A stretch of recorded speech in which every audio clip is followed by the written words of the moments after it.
అభివృద్ధి సంక్షేమం సమపాళ్లుగా ముందుకు సాగుతూ ఉంది. ఇచ్చిన హామీల ప్రకారం సూపర్ 6ని అమలు చేస్తూ మహిళలకి ముఖ్య ప్రాధాన్యత ఇస్తున్నాం. రాష్ట్రంలో తల్లికి వందనం పథకం ద్వారా ఈ ఏడాది 67.27 లక్షల తల్లులకి మాతృమూర్తులకి 8,745 కోట్లు వారి అకౌంట్స్లో జమ చేశాం. అలాగే దీపం పథకం కింద 2 విడతల్లో 1 కోటి ఉచిత గ్యాస్ సిలిండర్లు ఇచ్చి 5 ఏళ్లలో ఏడాదికి 3 సిలిండర్ల చొప్పున 13,423 కోట్లు ఖర్చు చేయబోతున్నాం. ఈ రోజు నుండి స్త్రీ శక్తి పథకం ద్వారా ఆర్టీసీ బస్సుల్లో మహిళలకి ఉచిత ప్రయాణాన్ని ప్రారంభిస్తున్నాం. పంచాయతీరాజ్ బాధ్యతలు స్వీకరించిన వెంటనే జాతీయ పండుగల నిధులను మైనర్ పంచాయతీలకి 100 నుంచి 10,000కి, మేజర్ పంచాయతీలకి 250 నుంచి 25,000కు పెంచి సర్పంచుల ఆత్మగౌరవాన్ని కాపాడాం. గ్రామ స్వరాజ్య సాధన లక్ష్యంలో భాగంగా ఒకే రోజు 13,326 గ్రామ పంచాయతీల్లో గ్రామ సభలు నిర్వహించి ప్రపంచ రికార్డు సాధించాం.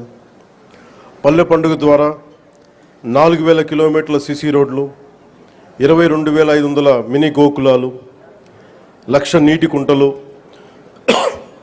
15,000 నీటి తొట్లు పూర్తి చేశాం. పంచాయతీరాజ్ ఇంజనీరింగ్ డిపార్ట్మెంట్ ద్వారా 2,000 కిలోమీటర్ల బీటీ రోడ్లు, 14 కొత్త వంతెనలు నిర్మించాం. గ్రామీణ ఉపాధి హామీ పథకం ద్వారా 75.23 లక్షల ఉపాధి శ్రామికులకు గ్రామాల్లోనే ఉపాధి కల్పించి ప్రమాద పరిహారం 50,000 నుంచి 4 లక్షలకు పెంచాం. అడవి తల్లి బాట కింద కొండ ప్రాంతాల్లో 1,005 కోట్లతోటి 625 గిరిజన గ్రామాలను అనుసంధానిస్తూ 1,069 కిలోమీటర్ల రోడ్ల నిర్మాణానికి ప్రధానమంత్రి జనజాతి ఆదివాసీ న్యాయ మహా అభియాన్ కింద ఉపాధి హామీ పథకం కింద రాష్ట్ర నిధులతోటి శ్రీకారం చుట్టాం.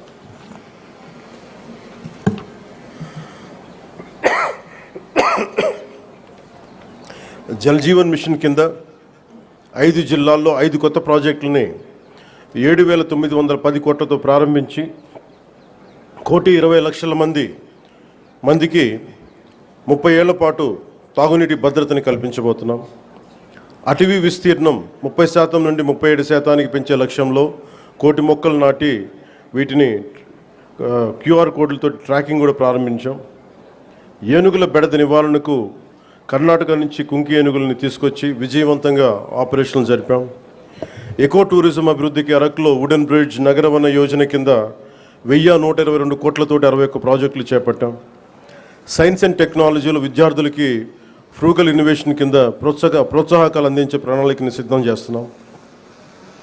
ముఖ్యంగా కాకినాడ జిల్లా ప్రగతి నివేదిక, అన్నదాత సుఖీభవ, PM కిసాన్ పథకం ద్వారా 1,50,475 మంది రైతులకి 102 కోట్లు తొలి విడతగా జమ చేయడం జరిగింది. స్త్రీ శక్తి పథకం కింద మహిళలకు 187 ప్రత్యేక బస్సుల్లో ఉచిత ఆర్టీసీ ప్రయాణ పథకం ప్రారంభించడం జరుగుతోంది. తల్లికి వందనం పథకం ద్వారా 2,79,312 మంది విద్యార్థుల తల్లులకు ఖాతాలో ఒక్కొక్కరికి 13,000 రూపాయలు జమ చేయడం జరిగింది. అంతర్జాతీయ యోగా దినోత్సవంలో పాల్గొన్న 5,000 మంది యోగా శిక్షకులు, 8 లక్షల ప్రజలకు అభినందనలు తెలియజేస్తున్నాం. 2,69,148 లబ్ధిదారులకు ప్రతి నెల NTR భరోసా పింఛన్ల కింద 116 కోట్లు పంపిణీ చేయడం జరుగుతుంది. ఉపాధి హామీ పథకం ద్వారా 118.46 కోట్ల వేతనాలు, 93.46 కోట్ల మెటీరియల్ ఖర్చుతోటి గ్రామీణ అభివృద్ధి చేయడం జరుగుతూ ఉంది.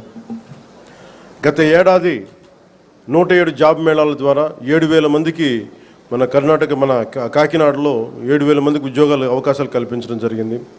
ప్రతి అసెంబ్లీ నియోజకవర్గంలో స్కిల్ హబ్, పార్లమెంట్ పరిధిలో JNTU కాకినాడలో స్కిల్ కాలేజ్ ప్రారంభించడం జరిగింది.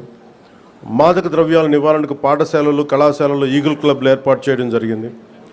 జల్ జీవన్ మిషన్ ద్వారా 497 కోట్ల వ్యయంతో ఇప్పటి వరకు 506 పనులు పూర్తి చేయడం జరిగింది.